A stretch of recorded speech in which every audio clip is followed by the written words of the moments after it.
The ship shook again as the battle outside grew louder. Red lights flashed inside the alien medbay, but no one was paying attention.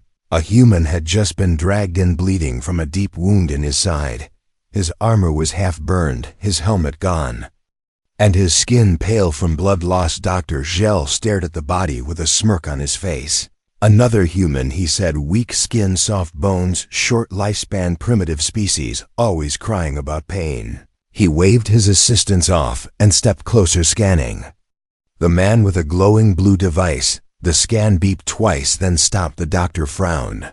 It showed the human's heart was still beating, though very slow, and his brain activity was still active. That should not be possible, he whispered. A wound like this would kill most species in under a minute. The other alien doctors laughed. One said, "Maybe the scanner is broken." Another said, "These Earth creatures are full of surprises." One even joked, "Put a bandage on it. He will walk it off." Zhao rolled his eyes but decided to run a deeper scan anyway. This one took longer. It pulled data from the human's blood cells, bone marrow, and nervous system.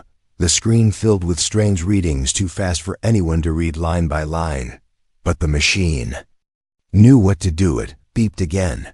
This time louder. Zhao looked at the message across the screen. "Anomaly detected. Repeat test."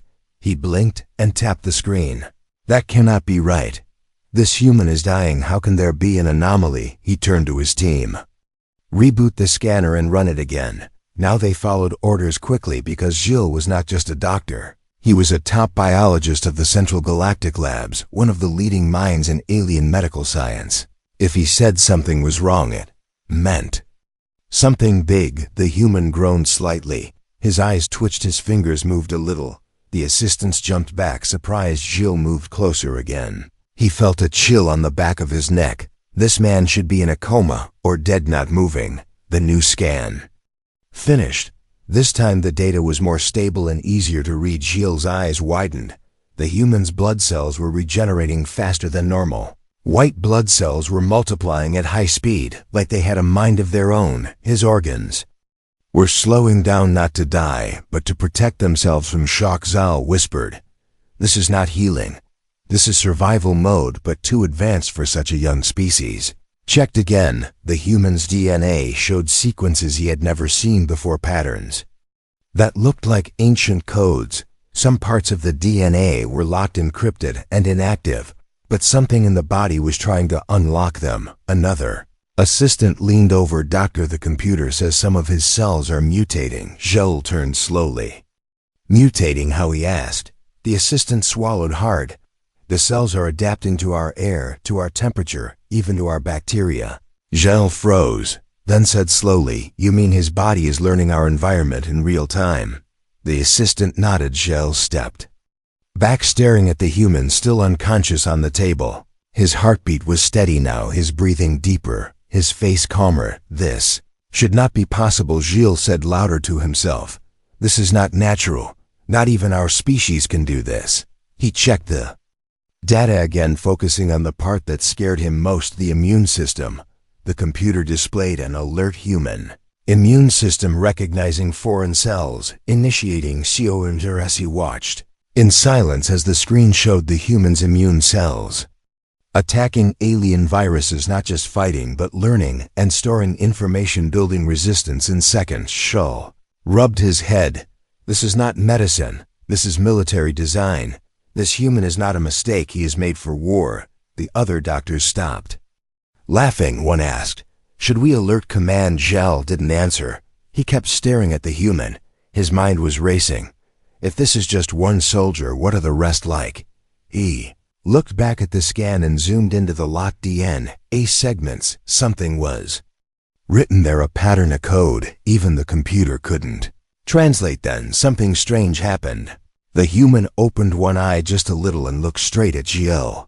He didn't speak, but there was something in his gaze, calm, cold. Awareness stepped back again, heart racing. Did he just see me? He thought as he awake, but before he could speak, the human closed his eye again and went still as if nothing had happened. Edsel whispered into the silence, "We are not studying him. He is studying us." Far above the lab, a satellite blinked, once sending a silent message toward Earth and down in the medbay, a test result flashed again across the screen. PHASE1COMP Elite.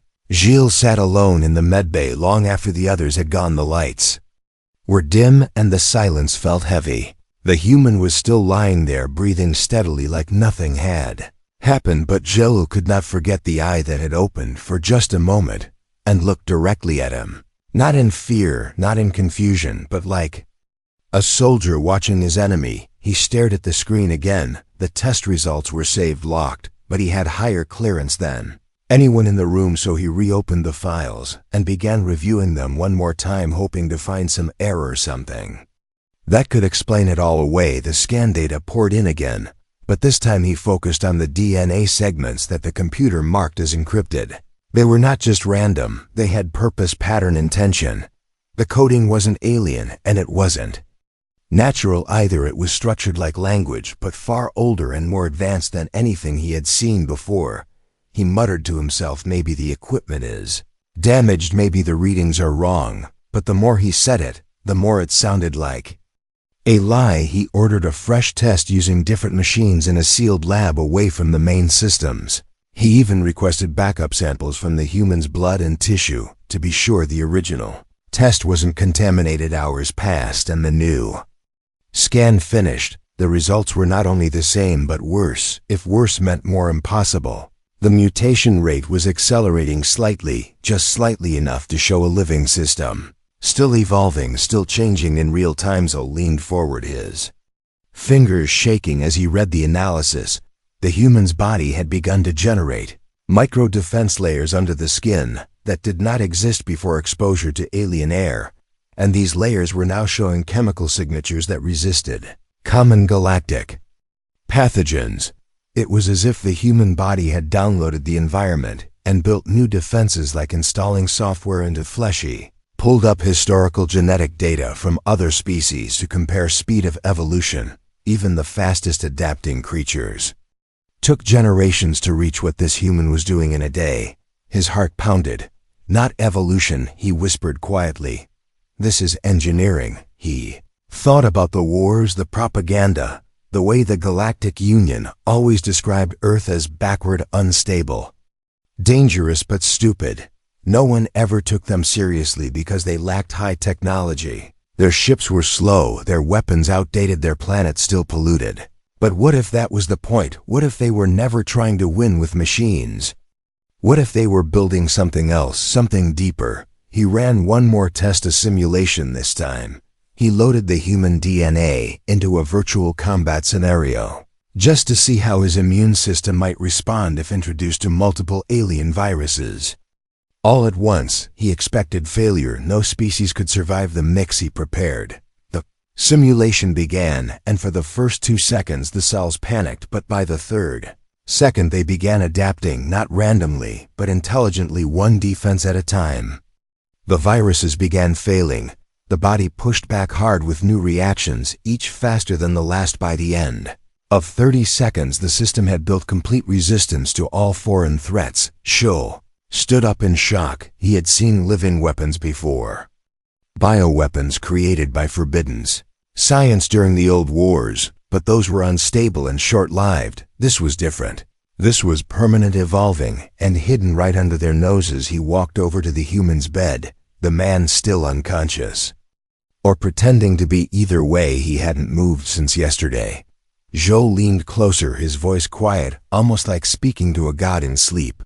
"What are you?" he asked. "What did they do to you on that planet?" The human didn't answer, of course, but there was something unnatural about the stillness, now a tension under the skin like a coiled machine ready to move. Ezel turned away and walked toward the control console. He knew now that he had 2 choices: report the findings to the High Council and risk having the data buried, or keep it quiet and study more.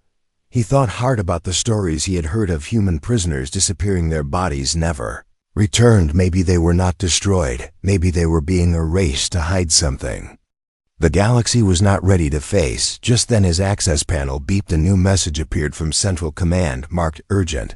It read, "Terminate Subject 47. Immediately. Security risk level RED. His blood went cold. Subject 47 was the human he ran to. The comms unit tried to send a reply asking why, but access was denied. He tried to open the lockdown on the medbay door, but it was sealed from the outside.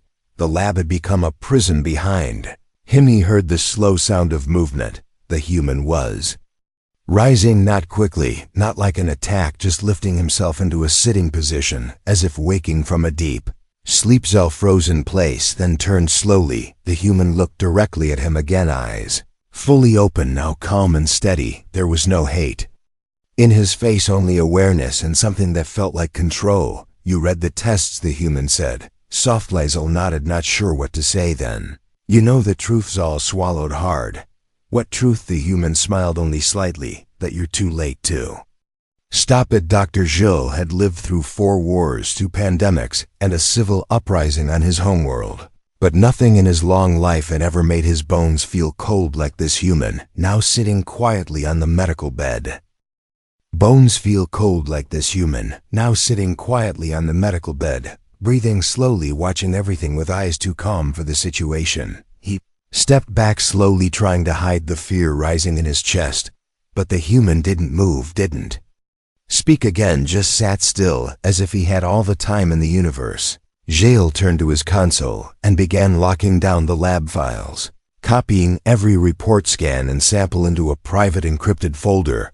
He knew now that the council wanted the human erased, and they would erase him too if he spoke, but he couldn't let this truth disappear, because what he had discovered was not just a medical mystery. It was a weapon hidden in Skinzel, opened ancient genetic archives, old files from Warriora. Black projects, things banned long ago by every civilized species, and there in the dusty corners of forbidden knowledge. He began finding familiar shapes, not exact matches, but echo strange patterns in DNA. He built not by nature, but by design sequences that told cells how to adapt, when to evolve, how to protect not just the body, but the species over time. The patterns matched the human's DNA too perfectly to be chance, and they were not found in any other known life form. Joel's hands trembled as he pulled up the simulation again, only this time he increased the difficulty, added more complex threats, introduced chaotic alien environments designed to confuse even the most advanced immune systems. But once again the human DNA adjusted, rewrote itself, and responded with terrifying precision. He whispered to himself, this isn't evolution. This is protocol. This is programming at the biological level. And that means someone built them like this.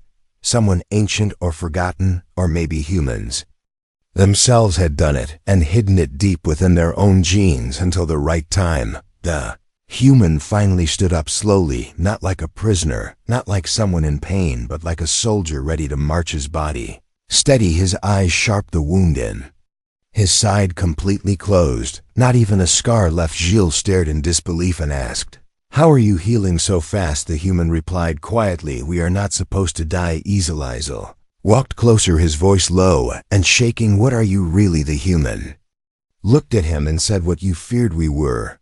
Now you know why your people kept us in cages. Now you know why your council erased the data. We weren't supposed to win wars with ships or tech. We were built to survive everything. The doctor whispered. You were engineered for war. The human nodded. Not by aliens, not by machines, by our own kind. They saw the stars, and they knew we would not be welcome. So they made sure we would never be conquered. Zell couldn't look away. He felt like a child staring at a storm, something too big to stop, too fast to run from. And then he remembered the other humans that had been captured over the years. Every one of them had shown odd results, small anomalies, strange recoveries, and every time the council had ordered silence. Maybe they knew all along, maybe. This was not a discovery, it was a cover-up. He activated a secure uplink to his private research lab far from the capital and began uploading the files. Even if he didn't survive, someone had to know what was coming. The human was watching him, but didn't stop him. Maybe he wanted the truth to spread.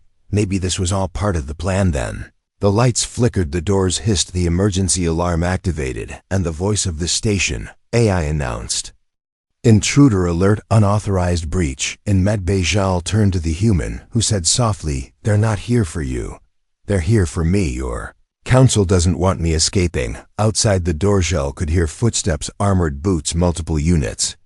Coming fast, he backed away from the entrance, heart pounding. He looked at the human and asked, "Will you fight them?" The human stepped forward, rolled his shoulders and said, "I don't have to fight them. They'll understand once they see me bleed."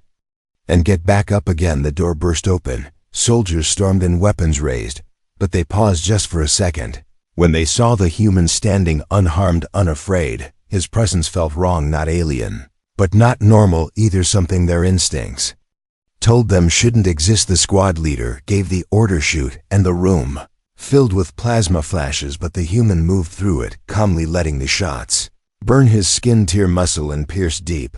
But he kept walking, no scream, no stumble. Only his eyes focused and burning with something old. One soldier dropped his weapon, fell to his knees, shaking. The others backed away, unsure what they were seeing. The wounds were closing, muscle regrowing, blood boiling off the skin, hardening where it had been soft seconds ago. Dr. Gilles stared in horror and awe. This wasn't resistance. This was transformation, and he realized this man was just one of many. Then the human looked back at him and said softly, "Do you know what the real test was?" Dr. Gilles shook his head, barely able to speak. The human smiled a little. You were the test to see if your kind was ready to meet us. You failed." The medbay was silent again, but not because peace had returned. It was the silence of shock, the kind that lives in the air after something impossible happens. The floor was marked with burn lines and ash, the walls scorched from plasma fire. The soldiers who had stormed in were gone. Some fled, some collapsed, but none dared to shoot again. Gilles stood frozen, his hands shaking and his thoughts spinning. He had just seen the human take more damage than any creature should survive, and yet the man stood tall, stronger, calmer, even changed. His body no longer looked like it did when he arrived. It was leaner, sharper.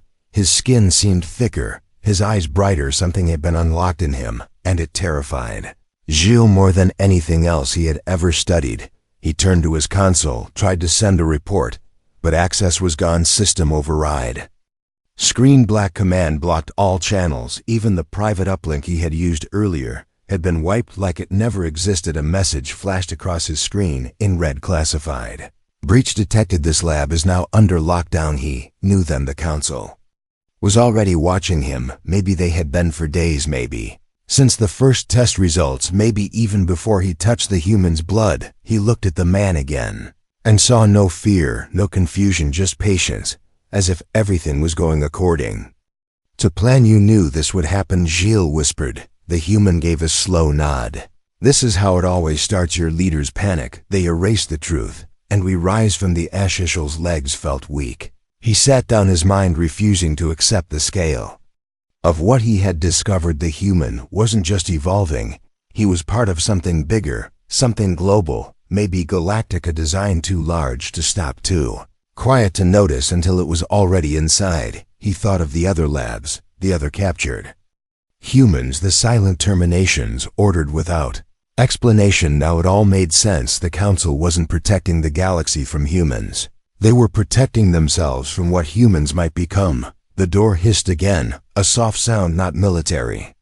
This time a single figure stepped in, covered in long black robes, no insignia, no face showing, just a voice, calm and cold. "You've seen too much, doctor. Step away from the council." Al-Azal stood slowly. "Who are you?" The figure didn't answer, only raised a small device and pressed it. The human didn't move, just watched silently.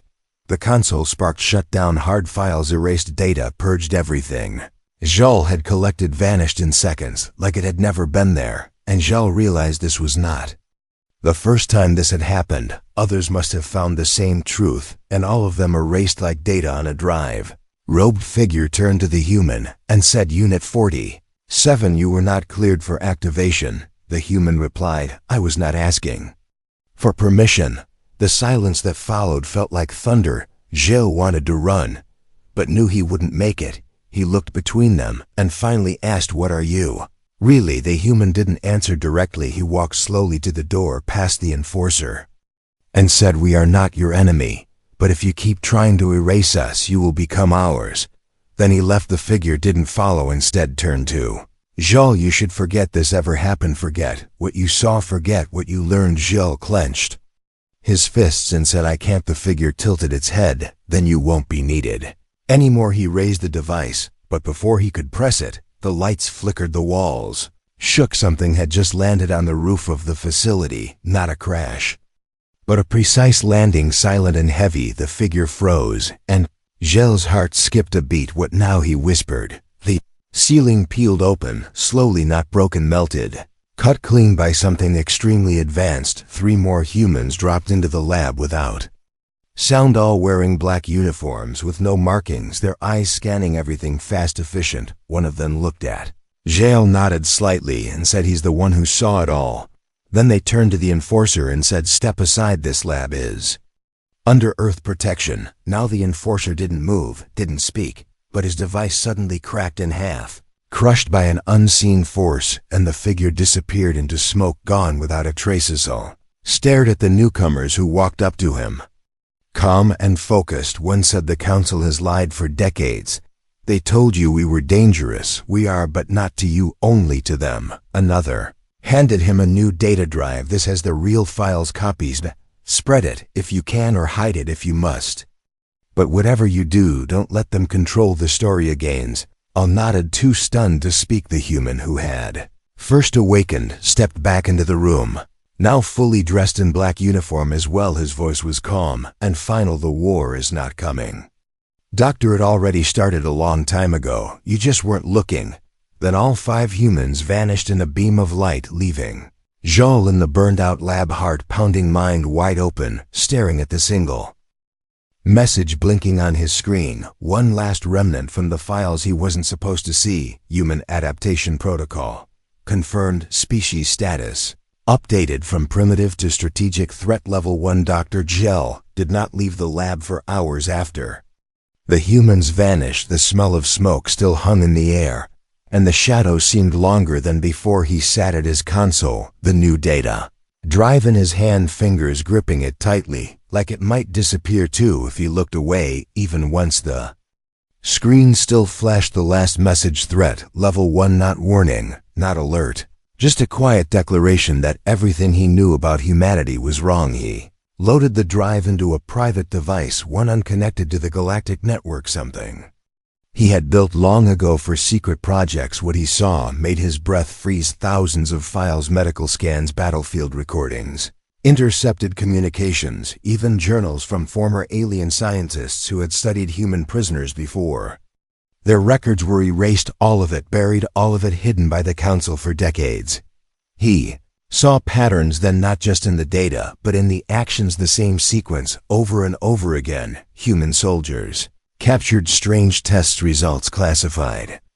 Order to terminate the body, disappears, data deleted, no questions asked, no resistance, until now. And suddenly, he understood the horrible truth. Humans were not captured by accident. They were letting it happen over and over again, walking into traps, bleeding into scanners, sleeping in alien labs like volunteers in a dark experiment. They knew the Council would study them. They knew someone would look deep enough, and they were waiting for that someone to connect the pieces. She whispered.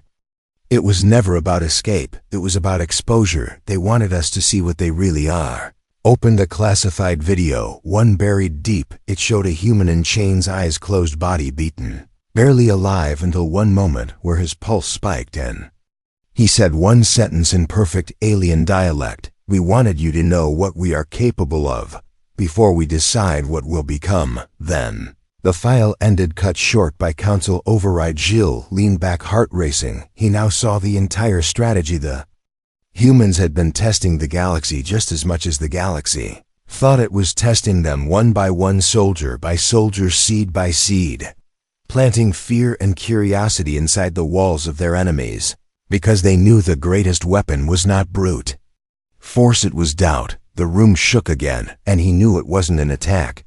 It was them returning. He rushed to the door and found the human from before standing calmly, dressed in dark armor, this time not trying to hide who he was. Behind him, more soldiers, quiet, alert, watching every move. Azul looked at him and said, "You wanted to be caught." The human nodded and said, "We Needed someone to ask the right questions. You were the one who looked deeper when others turned away. Asked why now why.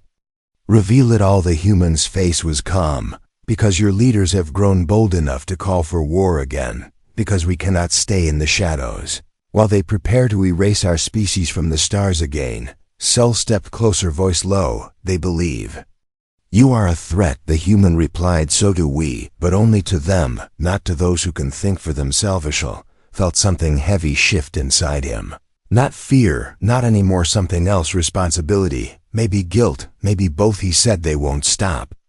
The council will hunt you. The human nodded. They've already tried and failed. He looked around the burned medbay and said this was one lab. There are others across the galaxy, hidden, forgotten. Holding our people, we will open every door. We will walk through every wall, and when they see us coming, they'll understand this was never about winning. It was about waking up. Sal asked what happens if they fight back harder. The human's eyes narrowed. Then we show them how long we've been planning. Suddenly, the lights cut out across the station just for a second, and when they returned, a new symbol had replaced the council's seal on every screen across the wall, a human hand marked with stars and flame. No words, no sound, just the message written. In silence, we see you. Nozzle turned back to the human. Are you going to start a war? The man smiled and said, we already did when we let ourselves be captured. When we let you test us, when we let you believe we were weak. Every needle, every scan, every report. That was phase 1. Now we're in phase 2. And what is phase 2? Gel asked. The human's answer was simple: understanding. That we were never behind. We were just watching, waiting, learning. Then they walked past him, silent as shadows. Their mission already in motion. Gel stood alone once more in a room filled with broken truths and forgotten warnings, knowing now that the story of humanity was not one of survival. It was one of strategy, and the galaxy had played directly into their hands. The air on the space station changed without warning, not colder, not hotter, just heavier, like something unseen had entered the structure, and everything alive could feel it, from the soldiers on the lower deck to the officers guarding command. Everyone paused for half a second, their instincts whispering that something powerful had just awakened. Dr. Gel felt it too, though no alarm rang, no announcement came. He stood in his lab, surrounded by dead screens and half-burned consoles, the drive-in. His hand still glowing softly with human secrets. The lights above flickered once, not from a power failure, but from something deeper, a shift in energy and purpose. The human walked in again, no weapons, no fear this time. His armor pulsed faintly with lines of soft blue light, something new flowing beneath the surface, like veins carrying not blood, but signal. Zhao stepped back, not in fear, but in awe, his voice low and dry. What did you do? The human answered simply, I activated what was already inside. Mezzel stared, not understanding. The human's face had not changed, but something in his presence had become heavier, more exact. His eyes moved like they could see more than light, more than matter, like they could see time itself learning forward and backward. The human stepped closer, placed a small black device on the medbay floor. It clicked softly, then opened like a flower, metal arms rising and releasing a low hum. Screens lit up around the room, not council systems, something older, human tech, hidden tech.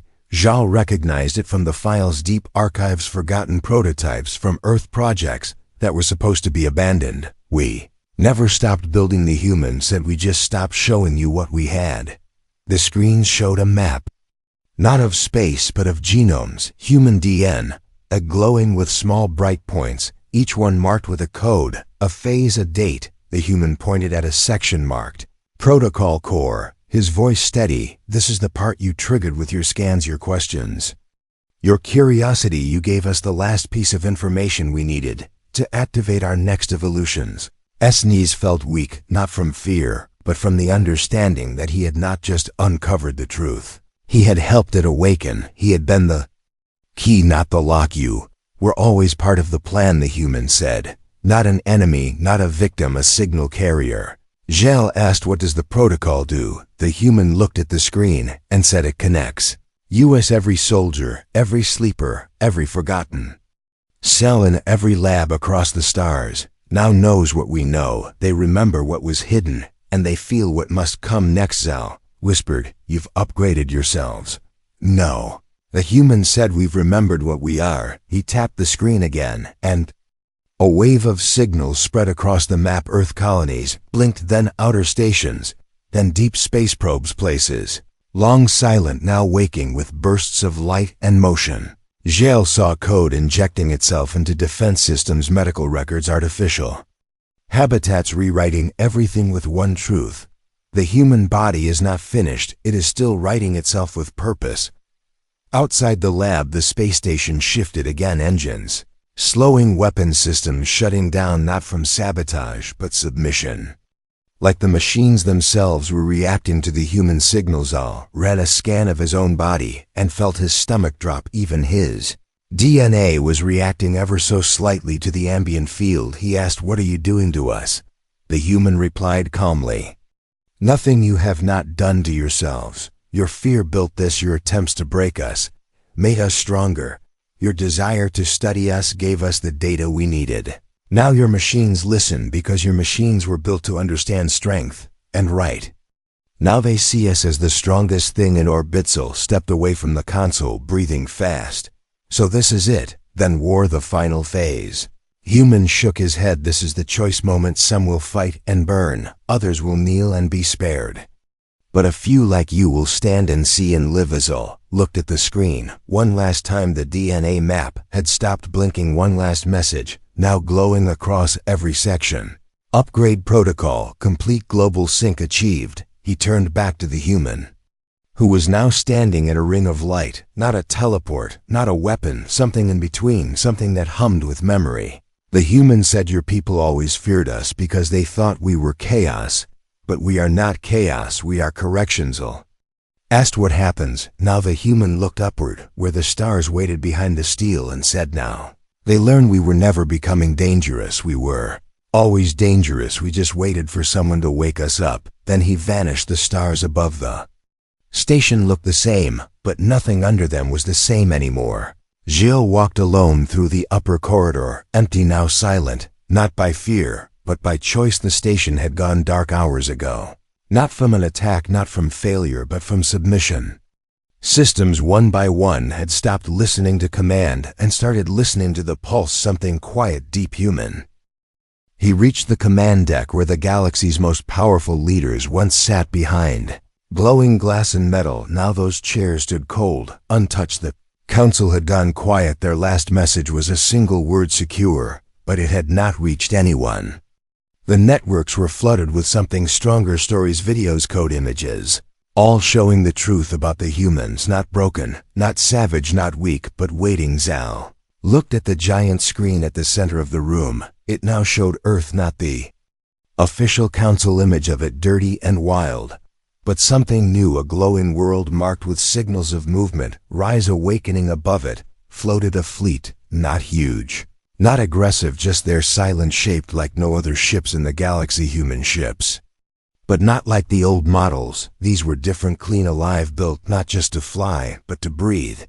The signal came again, a voice across every known channel, not a threat, not a command, just words spoken in hundreds of languages at once, soft, steady, calm. "We are not your enemy, unless you choose to make us one. We did not evolve to conquer, we evolved because you left us no choice. We learned from you how to lie, how to listen, how to prepare, and we did it all while you laughed." Zal closed his eyes and remembered the laughter, the smug talk of humans being primitive, their short lives, their crude weapons, how the labs joked about their biology, how they called their pain tolerance a flaw, how they dismissed their resilience as luck. And now he understood none of it was luck, none of it was weakness. It was all training, camouflage, evolution, not of form but of strategy. He remembered the human who looked at him through broken ribs and said, "We let you capture us," and now he understood why.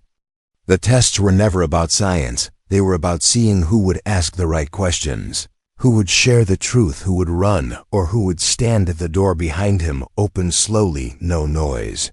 No guards, just footsteps. The human walked in, not alone this time. With him were others, some dressed in command gear, others in armor. One looked like a medic, another like an engineer. None raised a A weapon, none spoke threats, they just stood and looked around the room, like returning to a memory that had waited for them. Zal turned and said, "You were never hiding, were you?" Humans smiled and said, "Only as much as you needed us to. We were patient, because we had to be. Because you would never believe us until you saw us bleed and get back up until your machines called us gods." Without knowing, our Namishal stepped aside. They walked past and toward the console, their movements smooth, coordinated, like no word needed to be spoken. He asked, "What happens to the council?" The human stopped and said, "What happens to any power that builds itself on lies and fear?" If Thadishal asked, "What happens to me?" Human looked at him with a gaze that held both weight and mercy. "You become what your kind feared most. You become someone who knew the truth and lived to tell it." Then the human placed his hand on the console.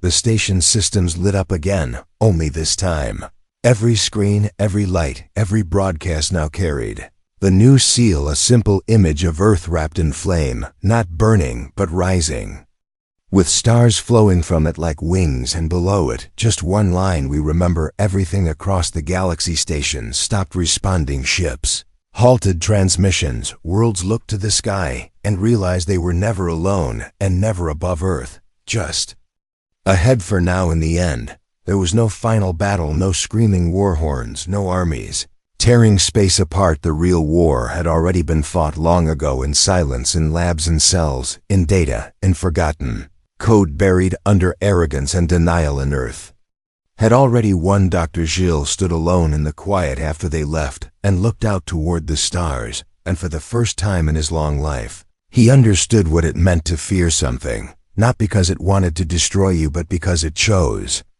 not to when it easily could. And in that moment he laughed, not from joy, not from madness, but from the echo of irony and truth, because now he finally understood why the humans had smiled all along.